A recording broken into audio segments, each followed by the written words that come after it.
jàmm ñu leen nuyu ñëpp ku ci nekk turam ak santam la magie de l'internet et puis la révolution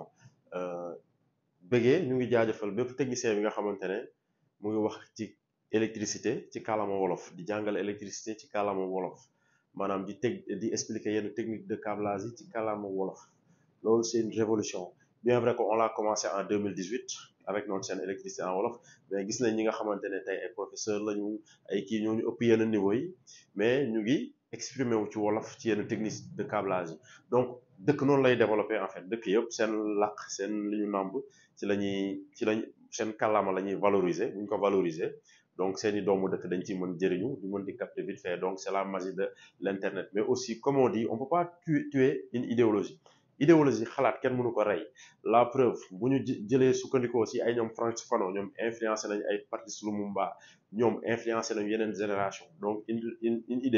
idéologie kenn mënu ko rey ok mën nga nag jàpp ay leader jàpp mais idéologie kenn mënu ko rey donc c'est la magie de l'internet sama benn collègue monsieur Diack je le salue de passage moom dafa mën câblage industriel ma ne ko non mais monsieur Diack mais yow fan nga jaar ak yooyu mu ne non mais Djibril à travers l'internet donc à travers l'internet si laa jaar mën yenn câblage industriel yi donc parce que rek ñeel na ñi nga xamante ne ñu ngi ci réseaux sociaux wala ci internet ba pare jéemuñu si gëstu mais ku gëstu mën affaire yi il suffit de le vouloir rek après da ngay mën